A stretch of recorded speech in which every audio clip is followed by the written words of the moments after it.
Story time with Stephanie Storey. Hi, welcome to the show. I am Stephanie Storey, art historical novelist, and this is my show, Story Time. I am very much looking forward to today because, as some of you at home know, I love music. I think because we all do. We all have an emotional connection to the music we listen to. And even though I've played music and I've sang, I never got up the courage to write my own songs. So I'm always fascinated talking to songwriters.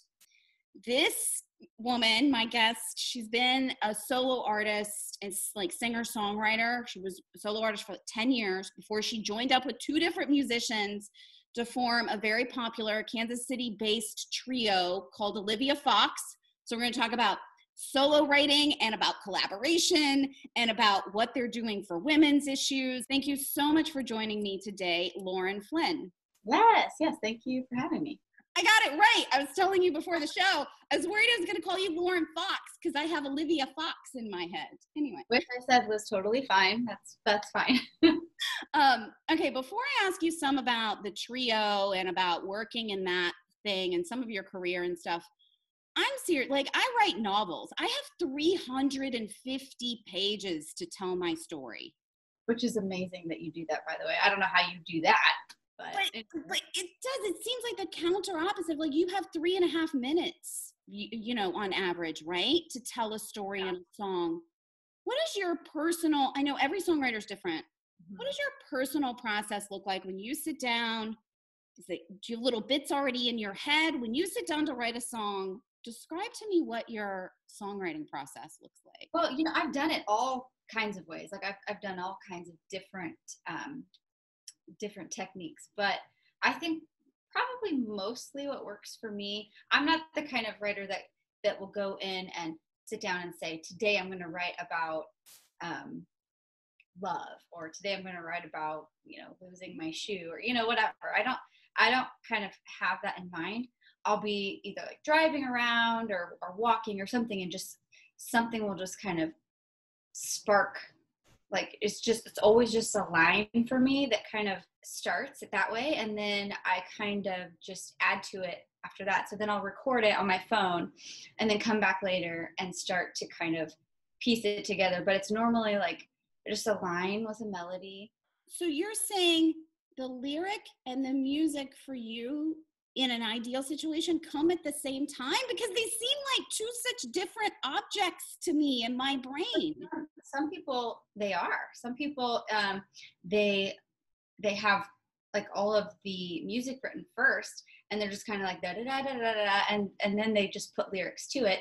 Some people have just like a poem, if you will, and then they'll put the music to that. So it just kind of, but for me, I normally just have like a line that's with a melody, so they're already like together, and then I'll just put it on my phone. I have tons and tons of little just like one line things on my phone, and sometimes it is just a lyric, but most of the time it's kind of an idea. Like those kind of go hand in hand for me. Okay, 2 questions. Do you know what it is? You record this little line on your phone when you're out and about, you're at the grocery store or wherever you are, you get in your car and you like put it in your phone, whatever. Mm-hmm. Do you know what it is? Which little pieces you decide to come home and flesh out into songs? Do you know like which things attract you? Like, which ones do I decide to work with? Yeah, to actually expand on and to actually use. It's normally something that I remember later. I have a lot of just little ideas, but then a lot of times there will be one that I can't wait to start working on. And that's the one that I always kind of just go to first, because I'm just thinking it already is making me feel something. So I want to just keep going with that. For some people, it just kind of comes naturally. Like writing a song comes really naturally to some people, which I didn't realize that it just came naturally to me. I didn't realize that, I just know that the 1 chord and the 4 chord and the 5 chord are what you need mostly for most songs. I just didn't know that, but I was doing it out of just hearing songs and knowing how they go. But then you go on and you're a solo artist for 10 years, right? Yeah, it was for quite a while, yeah. What made you decide to try to team up with 2 other ladies, Aubrey, Callahan, and Tiffany Smith? Yes? Those are the other 2 members? Yep, those are, yeah. To become the trio that is Olivia Fox? Like, what drew you to that collaborative nature of having a group? Harmony. Harmony was my number one. I am obsessed with harmony. Always have loved harmony. Anytime I'm listening to the radio, listening to songs, I'm always singing the harmony. I'm never singing the melody. I just hear it and it clicks with me and I love it. And so, you know, I can't obviously sing my own harmony. No. And it's not fun. Like I played with a band for a while and then I kind of stopped doing that. And I was doing solo stuff, like you said, for quite a while. And there's just something about that connection with other musicians that really, it's so much more satisfying for me. And on top of it, the three of us together talked a lot about how women tear each other down so much, and we just kind of wanted to be the opposite of that, especially in like the entertainment industry, things like that.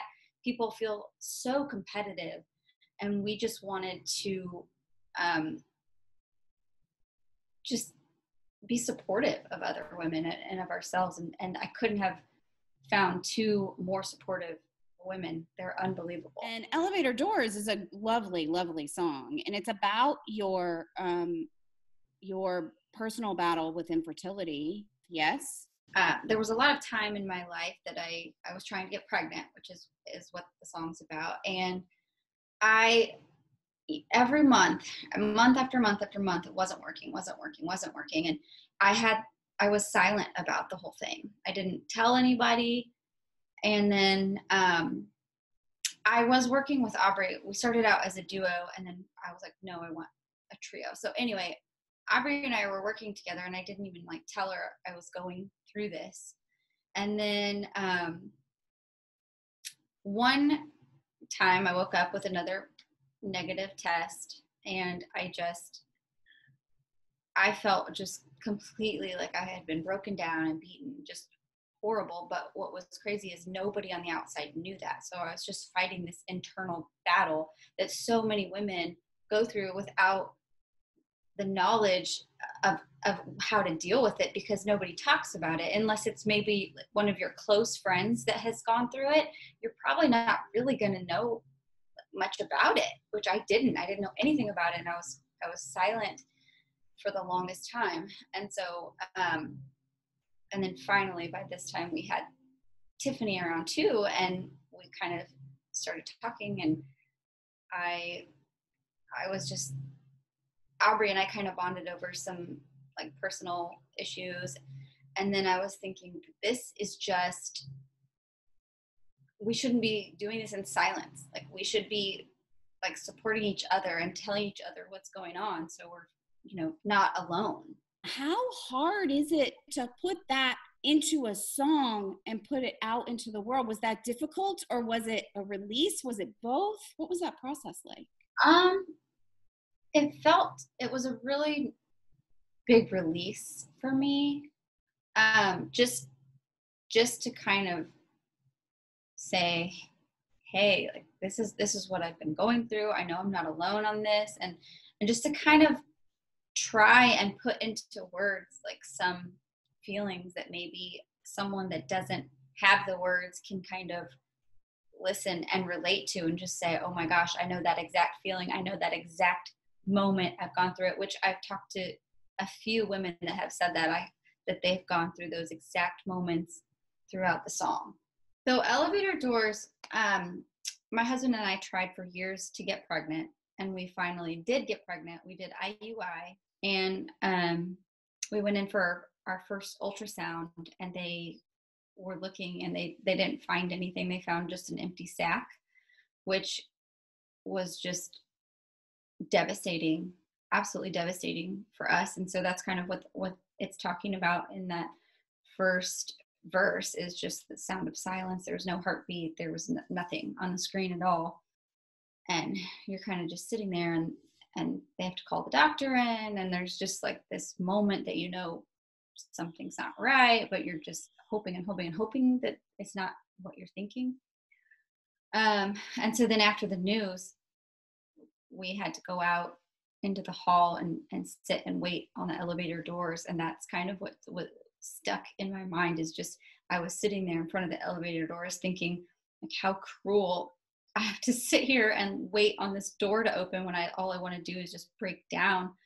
And so that's kind of what the inspiration for the song was. And then the chorus is talking about, there's this period of time between having finding out that you're going to have a miscarriage, and then if you decide to naturally miscarry, actually having the miscarriage. It's just this window of time where you're just waiting, and you're not like technically pregnant, but everything is still there and you're just kind of waiting. You don't know when it's going to come. And so that was the whole idea for the chorus. It's just like waiting for the fall. You can't control anything. And then so that was the entire like inspiration behind that song. And it took me a really long time to write it, because I never felt like I would be able to do it justice and really, really convey my emotions, which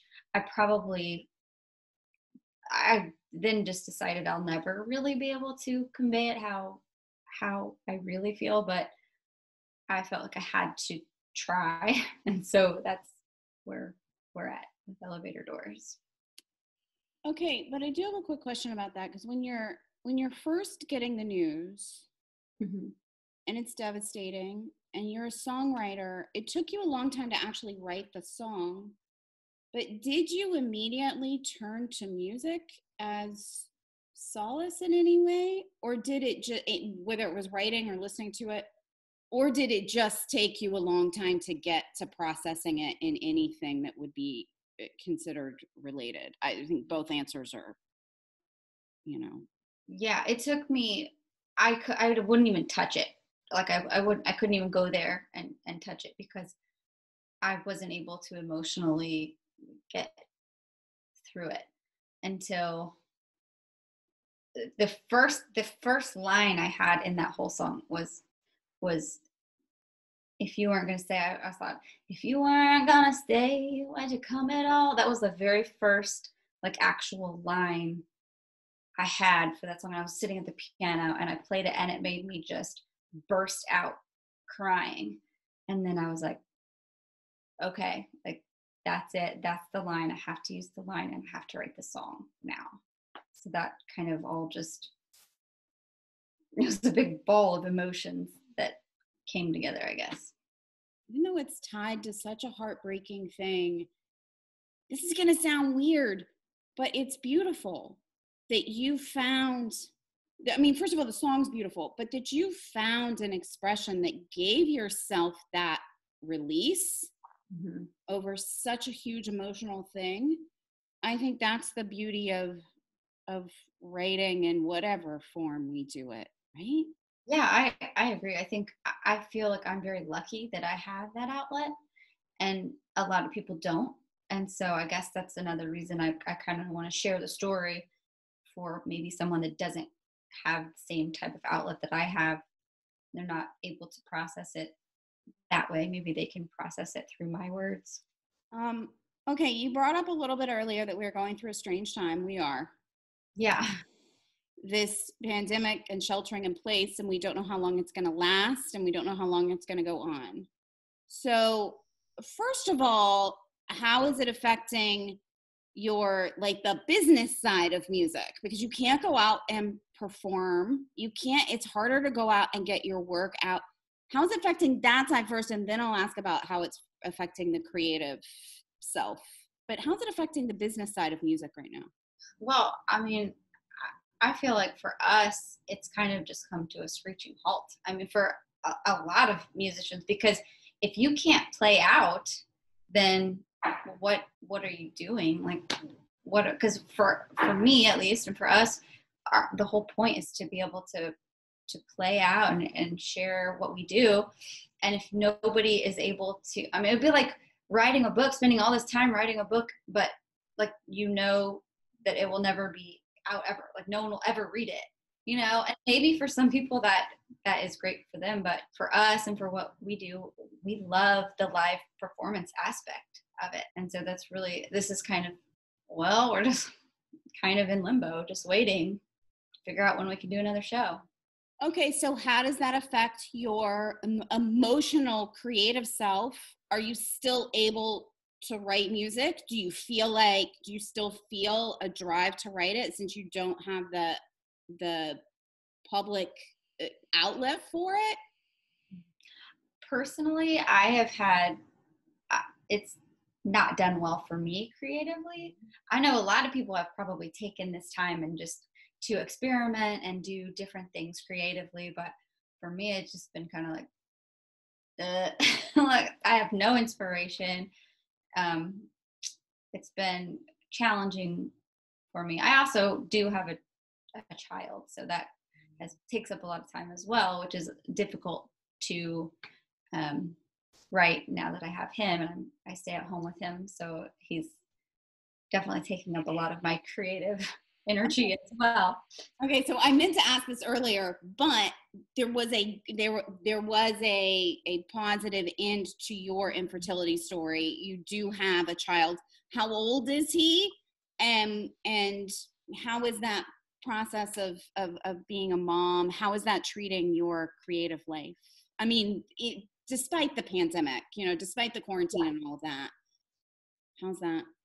Yeah, being a stay-at-home mom, I was pretty much quarantined anyway. With him,